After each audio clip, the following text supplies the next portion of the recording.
परीक्षा नज़दीक होने की वजह से हमने निर्णय लिया है कि प्रतिदिन 10-10 अति महत्वपूर्ण प्रश्नों की श्रृंखला चलाएंगे।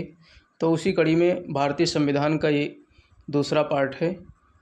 इस पार्ट में से बहुत सारे प्रश्न परीक्षा में आपको देखने को मिलेंगे। तो ये बहुत ही महत्वपूर्ण सीरीज़ है, इसे कोई भी मिस मत करना, लगातार देखते रहना।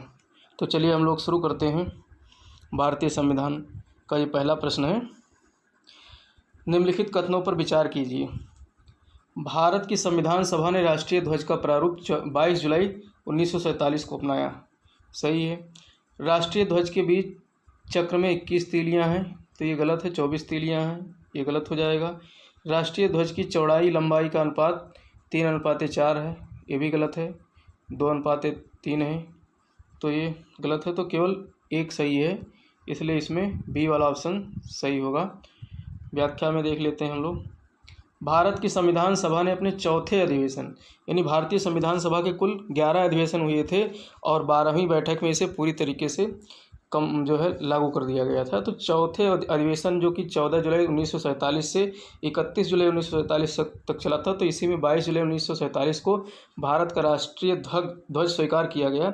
राष्ट्रीय ध्वज के बीच 24 तीलियां हैं तथा राष्ट्रीय ध्वज की चौड़ाई और लंबाई का अनुपात 2:3 है। ठीक है।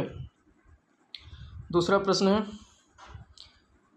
भारत के संविधान के अंतर्गत निम्नलिखित में से किसको राज्यों की सीमाओं को परिवर्तित करने की शक्ति प्राप्त है? तो ये शक्ति किसको प्राप्त है? राष्ट्रपति को नहीं प्राप्त है, सर्वोच्च न्यायालय को नहीं प्राप्त है, लोकसभा को नहीं प्राप्त है, ये शक्ति संसद को प्राप्त है। यहाँ पे आप देख सकते हैं व्याख्या में, भारतीय संविधान के अनुच्छेद 3 के तहत नए राज्यों के निर्माण, उनके क्षेत्रों, सीमाओं तथा नाम में परिवर्तन का अधिकार या शक्ति भारतीय संसद में निहित है। ठीक है, भारतीय संसद में निहित है। जबकि अनुच्छेद 1 के तहत संघ का नाम और राज्य क्षेत्र, इसका उल्लेख अनुच्छेद 1 में क्या है? संघ का नाम और राज्य क्षेत्र। और अनुच्छेद 2 के तहत भारतीय संघ में नए राज्यों के प्रवेश या स्थापना का प्रावधान किया गया है। प्रश्न नंबर 3 है, भारत में एक नया राज्य सृजित करने वाले विधेयक को पारित होना अनिवार्य है। तो ये कौन से विधेयक में पारित होना अनिवार्य है? तो इसे संसद में साधारण बहुमत द्वारा पारित होना अनिवार्य है। बाकी के 2/3 बहुमत या 2/3 साधारण बहुमत या 2/3 राज्यों के समर्थन, ये सब गलत है। तो इसका बी वाला ऑप्शन सही होगा। इसमें हम लोग व्याख्या देख लेते हैं। नए राज्यों के निर्माण के लिए विधि हेतु अनुच्छेद 368 के तहत विशेष प्रक्रिया यानी संविधान संशोधन प्रक्रिया नहीं अपनाई जाती है। ये नहीं अपनाई जाती है, संविधान संशोधन प्रक्रिया नहीं अपनाई जाती है। अर्थात संसद साधारण बहुमत से नए राज्यों का निर्माण कर सकती है। जैसा कि अभी जम्मू कश्मीर राज्य को जो है केंद्र शासित प्रदेश का दर्जा दिया गया है, लद्दाख को अलग और जम्मू कश्मीर को अलग। तो ये एक साधारण बहुमत से पारित किया गया संशोधन था। संविधान के अनुच्छेद 4(2) के अनुसार इस प्रकार की विधि अनुच्छेद 368 के प्रयोजनों को लिए संविधान संशोधन नहीं समझी जाती है। ठीक है, तो ये 368 के अंतर्गत नहीं आती है। निम्न राज्यों का सृजन वर्ष 1960 के बाद हुआ है। उनके गठन की आरोही क्रम, आरोही मतलब बढ़ते हुए कालक्रम में व्यवस्थित करना है और अपना उत्तर कूट की सहायता से चुनना है। तो इसमें हरियाणा, सिक्किम, नागालैंड, मेघालय, तो ये सब 1960 के बाद बने हैं। तो सबसे पहले इसमें बना है नागालैंड, फिर हरियाणा बना है, फिर मेघालय बना है, फिर सिक्किम बना है। तो ये 3-1-4-2 यानी कि सी वाला ऑप्शन सही होगा। हम लोग इसमें देख लेते हैं। स्थापना देखते हैं। आंध्र प्रदेश का गठन हुआ था 1953 में, ध्यान रखना। ये भाषाई आधार पर बनने वाला पहला राज्य था। फिर राजस्थान 1956 में बना था। महाराष्ट्र और गुजरात 1960 में बने थे, साथ में गुजरात भी बना था 1960 में। नागालैंड 1963 में बना था 1 दिसंबर। और हरियाणा 1966 में बना था। हिमाचल प्रदेश 1971 में बना था। और मेघालय 1972 में इसका निर्माण हुआ। सिक्किम का 1975 में, अरुणाचल प्रदेश 1987 में। और इसके बाद में छत्तीसगढ़, उत्तराखंड और झारखंड, ये छत्तीसगढ़ 1 नवंबर, उत्तराखंड 9 नवंबर, झारखंड 15 नवंबर, ये 2000 में बने थे। और अभी लेटेस्ट जो 2014 में बना है, तेलंगाना नया राज्य बना है। और 2019 में जम्मू कश्मीर को राज्य का दर्जा ख़त्म करके उसे केंद्र शासित प्रदेश में घोषित किया गया है। जम्मू कश्मीर अलग और लद्दाख अलग। ठीक, भारत में मौलिक अधिकारों के संबंध में निम्न वक्तव्यों पर विचार कीजिए। अब यहाँ से फंडामेंटल राइट्स के प्रश्न आते हैं। बहुत महत्वपूर्ण सीरीज है, इसमें से प्रश्न अवश्य आएंगे, इसलिए आप लोग देखते रहिए, पूरा देखिए। भारत में मौलिक अधिकारों के संबंध में निम्न वक्तव्य पर विचार व्यक्त कीजिए। तो ये राज्यकृत के विरुद्ध एक गारंटी है, ये सही है, ये राज्यकृत के विरुद्ध एक गारंटी है, बिल्कुल। ये संविधान के भाग 3 में सूचीबद्ध है, ये भी सही है। और तीसरा है सामाजिक आर्थिक राजनीतिक न्याय सुनिश्चित करते हैं। तो ये सामाजिक आर्थिक राजनीतिक न्याय ये नहीं सुनिश्चित करते हैं, ये जो है डीपीएसपी का विषय है। ये संयुक्त राज्य अमेरिका में अधिकारों की बिल की भांति नहीं है, यहाँ पे नहीं सब पकड़िए, अधिकारों की बिल की भांति है, इसलिए ये भी गलत है। तो केवल 1 2 सही है, इसलिए ये वाला ऑप्शन इसमें सही हो जाएगा। भारत में मौलिक अधिकार राज्यकृत के विरुद्ध एक गारंटी है, इन्हें भारत के संविधान के भाग 3 में शामिल किया गया है। ये अमेरिका के अधिकार बिल की भांति है। सामाजिक आर्थिक राजनीतिक न्याय राज्य के नीति निर्देशक सिद्धांत, जो कि हमने बताया था डीपीएसपी में सुनिश्चित करते हैं, ना कि मौलिक अधिकार में।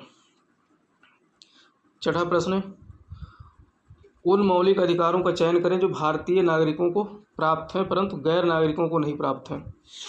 तो देखिए, इससे संबंधित एक मैं डिस्क्रिप्शन में लिंक दे दूंगा, एक अलग से वीडियो बनाया गया है जिसमें भारतीय संविधान में जो मौलिक अधिकारों का वर्णन है पूरा उसमें विवरण दिया है, उसको आप देख लीजिएगा। डिस्क्रिप्शन बॉक्स में जा करके उसका लिंक मिल जाएगा, तो वहाँ ये सारी चीज़ें मिल जाएंगी।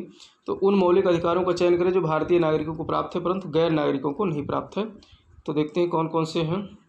भाषण एवं अभिव्यक्ति की स्वतंत्रता, भाषण एवं अभिव्यक्ति स्वतंत्रता भी विदेशियों को क्यों मिलेगी? कानून के समक्ष समता, ये सबको मिला है। अल्पसंख्यकों का अधिकार, ये भी सभी को मिला है। और जीवन एवं स्वतंत्रता का संरक्षण, ये जो है केवल भारतीयों को मिलेगा नहीं, तो इसलिए जीवन एवं स्वतंत्रता का संरक्षण, इसलिए इसमें ये वाला सही होगा, पहला और तीसरा। एक सेकंड, भाषण एवं अभिव्यक्ति की स्वतंत्रता और अल्पसंख्यकों के अधिकार, पहला और तीसरा, यानी कि ये वाला सही है। और जीवन और दैहिक स्वतंत्रता का संरक्षण, ये जो है सभी को प्राप्त है। और कानून के समक्ष समता, ये सभी को प्राप्त है, इसलिए पहला और तीसरा सही है। ये कह रहा है विदेशियों को नहीं प्राप्त है, ये सिर्फ भारतीय नागरिकों को प्राप्त है।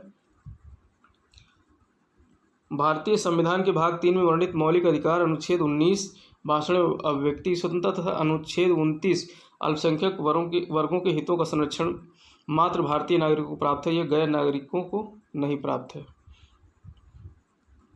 इसमें हम लोग देख ले सकते हैं कि केवल भारतीय नागरिकों को कौन कौन से प्राप्त हैं।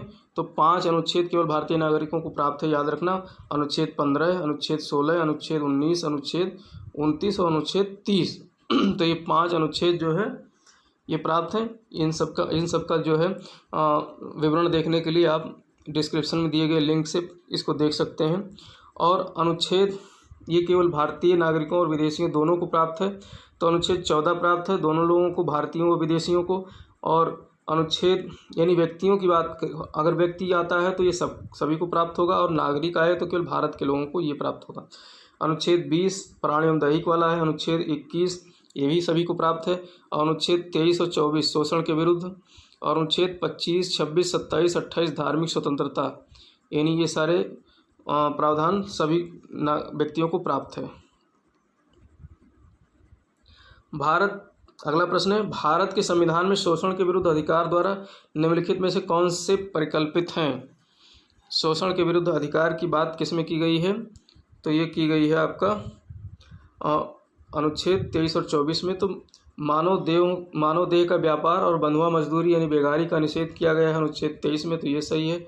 अस्पृश्यता का उन्मूलन ये नहीं है, 17 में है। अल्पसंख्यक हितों का सुरक्षा ये भी नहीं है। और कारखानों और खदानों में बच्चों का नियोजन का निषेध ये 24 के अंतर्गत। तो 1 और 4 इसमें सही है, तो सी वाला ऑप्शन ये सही हो जाएगा। इसमें भारतीय संविधान के भाग 3 में मौलिक अधिकारों के अंतर्गत अनुच्छेद 23 तथा 24 के तहत शोषण के विरुद्ध अधिकार का उल्लेख किया गया है। 23 के तहत मानव के दुर्व्यापार और बलात्श्रम का प्रतिषेध किया गया है। 24 के तहत कारखानों आदि में बालकों के नियोजन का प्रतिषेध किया गया है। ठीक, तो ये मैंने बता दिया। 8वां प्रश्न है, निम्नलिखित में से कौन सा एक सुमेलित नहीं है? कौन सा एक सुमेलित नहीं? तो 23 अभी हमने चर्चा किया, मानव के दुर्व्यापार और बलात्श्रम का प्रतिषेध, ये सुमेलित है। 24 कारखानों आदि में बालकों के नियोजन का प्रतिशत, ये भी सुमेलित है। और 26 है धार्मिक कार्यों के प्रबंध की स्वतंत्रता, तो ये सुमेलित है। और अनुच्छेद 29 है शिक्षण संस्थाओं की स्थापना और प्रशासन करने का अल्पसंख्यक वर्गों का अधिकार, तो ये ही जो है सुमेलित नहीं है, ये 30 में होगा, अनुच्छेद 30 में होगा। व्याख्या देख लेते हैं। अल्पसंख्यकों को शिक्षण संस्थाओं की स्थापना और प्रशासन का अधिकार अनुच्छेद 30 में प्राप्त है, 29 में नहीं है। जबकि अनुच्छेद 29 में अल्पसंख्यक वर्गों के हितों की संरक्षण से अनुच्छेद 23 मानव के दुर्व्यापार बलात्श्रम प्रतिषेध, अनुच्छेद 24 कारखानों में, वही सब चीज़ें हैं। अनुच्छेद 26 धार्मिक कार्यों के प्रबंध की स्वतंत्रता है अनुच्छेद 26 में। और 32 में संवैधानिक उपचारों का अधिकार है। और अनुच्छेद 31 जो है ये संपत्ति का अनिवार्य अर्जन से संबंधित था, लेकिन इसे 44वें संविधान संशोधन 1978 द्वारा निरसित कर दिया गया है। 9वां प्रश्न है, सुमेलित करना है। देखिए यहाँ पर अब ये आगे जो है हम संवैधानिक उपचारों की बात करेंगे, जो 5 प्रकार के रिट हैं हाई कोर्ट और सुप्रीम कोर्ट द्वारा जारी की जाते हैं। तो ये बंदी प्रत्यक्षीकरण ये है, हमें शरीर चाहिए, शरीर सशरीर उपस्थिति है बंदी प्रत्यक्षीकरण। परमादेश मतलब होता है हम आदेश देते हैं। और अधिकार परीक्षा का मतलब हो गया किस अधिकार से। और प्रतिषेध का मतलब हो गया, ये हो गया अधीनस्थ न्यायालय का लेख है।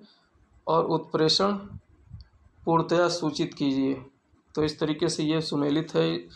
तो ये हो गया आपका 4 हो गया, और 3 हो गया, और 4 3, और ये हो गया आपका 5, और ये हो गया आपका 1, और ये वाले में हो गया 2। तो 4 3 5 1 2, 4 3 5 1 2, 4 3 5 1 2, सी वाला ऑप्शन सही होगा।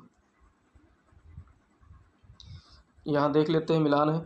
बंदी प्रत्यक्षीकरण हमें शरीर चाहिए, परमादेश हम आदेश देते हैं, प्रतिषेध अधीनस्थ न्यायालय का लेख है, उत्प्रेषण पूर्णतया सूचित कीजिए, और क्या परीक्षा किस अधिकार से।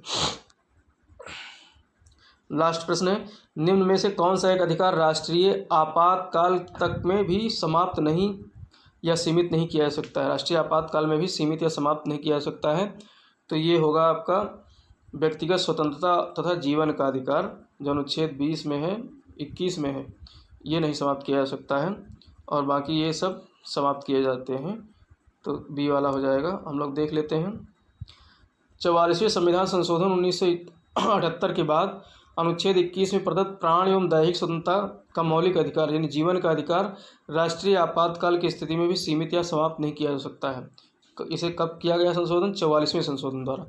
ज्ञातव्य है कि यदि राष्ट्रीय आपातकाल युद्ध या बाह्य आक्रमण, देखिए 2 प्रकार से राष्ट्रीय आपात लगता है, युद्ध या बाह्य आक्रमण के आधार पर घोषित होता है तो सभी मूल अधिकार स्थगित किए जाते हैं, परंतु अनुच्छेद 21 तथा 20 अपराधों के लिए दोष सिद्धि के संबंध में यानी 20-21 ये स्थगित नहीं किए जाएंगे।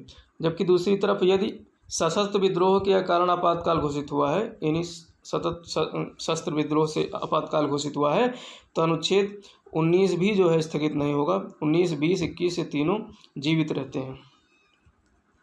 तो इस तरीके से 10 महत्वपूर्ण प्रश्नों की इस सीरीज में आज का ये पार्ट यहीं समाप्त करते हैं। कल फिर हम मिलेंगे नए प्रश्नों के साथ। तो ये बहुत महत्वपूर्ण सीरीज है, इसको आप लोग देखते रहिए। और अगर अभी तक चैनल को सब्सक्राइब नहीं किया है तो प्लीज़ प्लीज़ प्लीज़ चैनल को सब्सक्राइब कर लीजिए, दोस्तों को शेयर कीजिए, लाइक भी कीजिए। तो अभी मेरे इस चैनल के साथ बने रहने के लिए बहुत बहुत धन्यवाद। जय हिंद, जय भारत।